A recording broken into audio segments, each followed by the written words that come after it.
Un cordial saludo para todos ustedes estudiantes. Durante la semana de hoy, lo que vamos a ver corresponde a la parte del flujo de implementación. El flujo de implementación o disciplina de implementación hace parte o participa mayormente en la fase de construcción del proceso unificado. Entonces, la fase de construcción es la tercera de las fases que nos orienta el proceso unificado.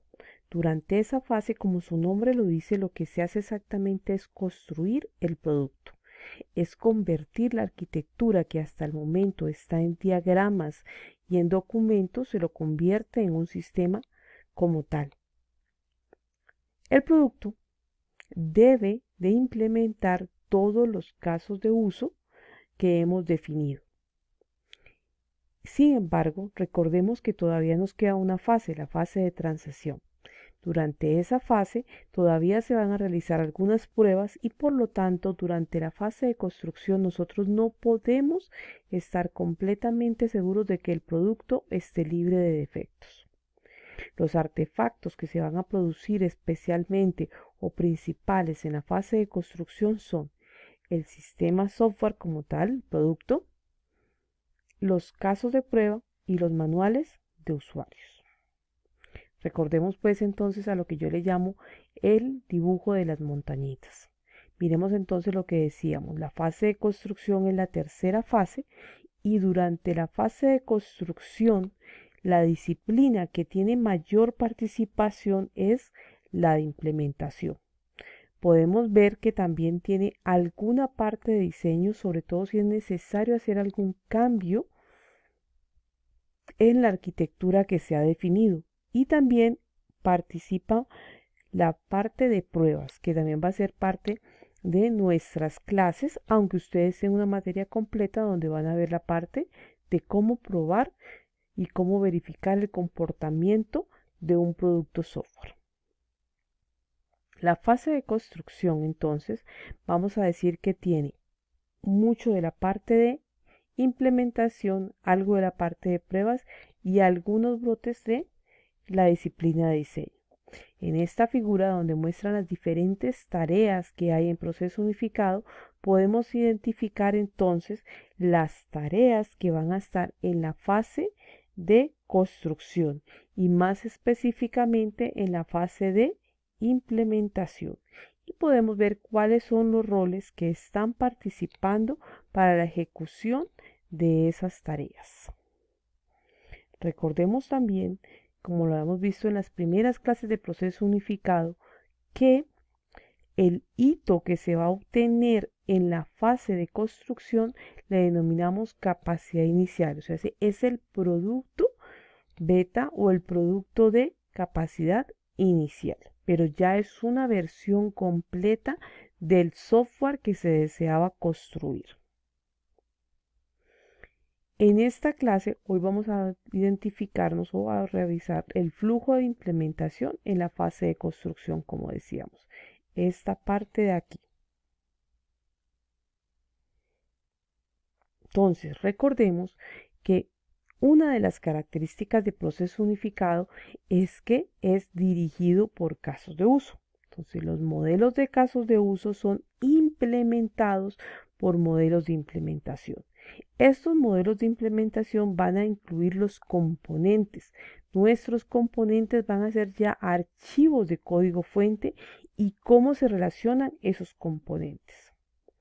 En el flujo de implementación, como decíamos, a partir de los resultados de diseño se debe implementar el sistema y ahí se implementa en términos, como decíamos, de componentes. Esos componentes van a ser ficheros de código fuente, script, ficheros de código binario, librerías, ejecutables, ¿sí?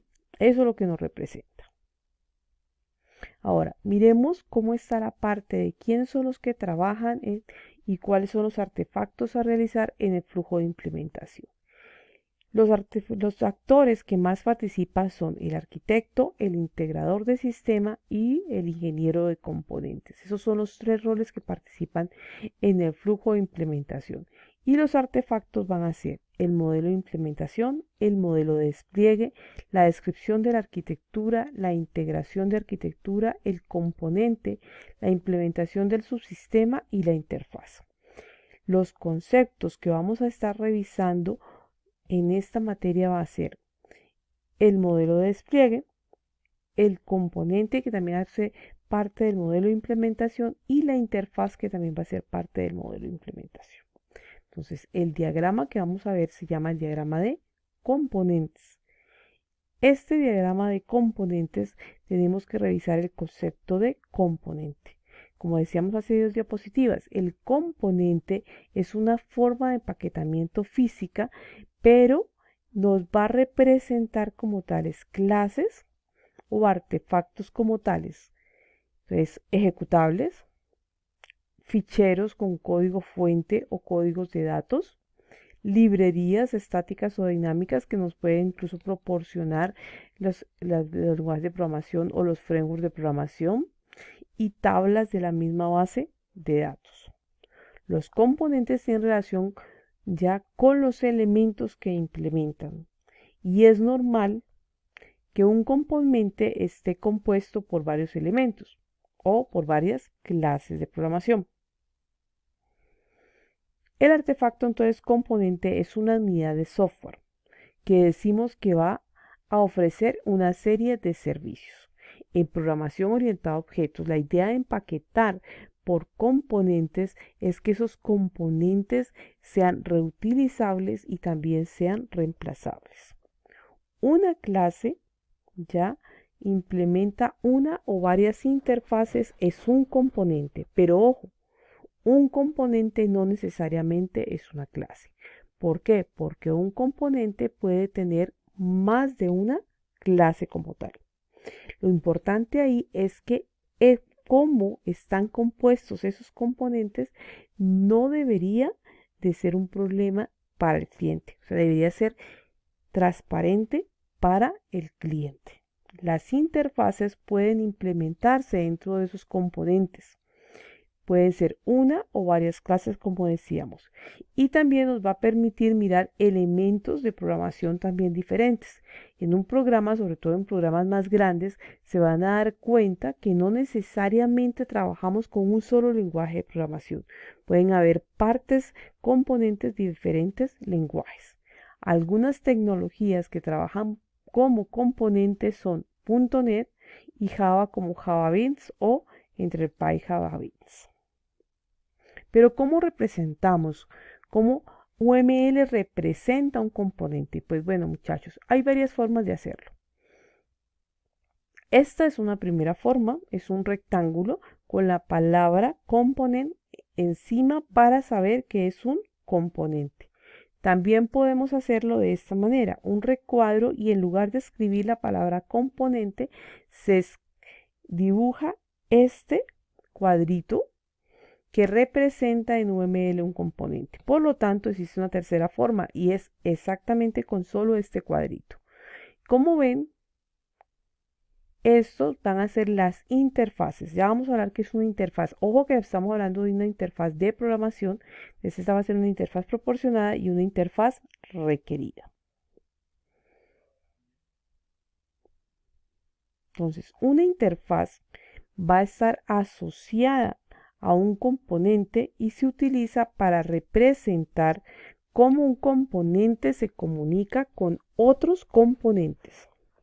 ¿Sí? ¿Cómo se comunican? Es a través exactamente de estas interfaces. Entonces, la interfaz se considera es un contrato, se considera una especificación de cuáles son las operaciones externas que ofrece el componente o que utiliza el componente. Vamos a ver este ejemplo. En este ejemplo tenemos el componente gestión. Este componente gestión proporciona esta interfaz, la cual tiene 5 métodos: consultar ítem, reservar ítem, borrar ítem, prestar el ítem o devolver el ítem. Entonces miremos que estos métodos son implementados por dos clases, gestión de reserva y gestión de préstamo, pero gestión de reserva y gestión de préstamo pertenecen o componen más bien, así suene raro, al componente gestión.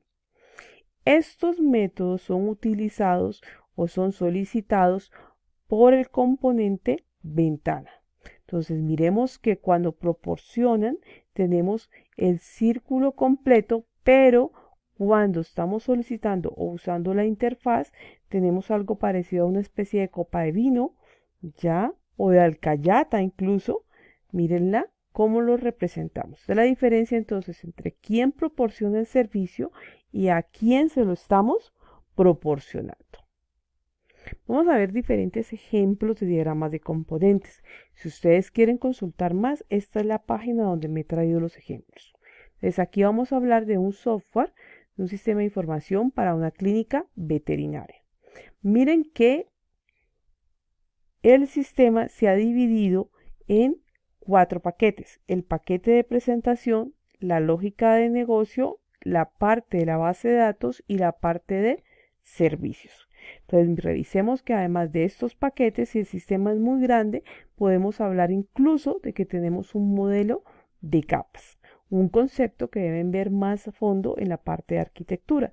Y tenemos diferentes componentes: la interfaz de usuario, la interfaz de administrador, la creación de facturas.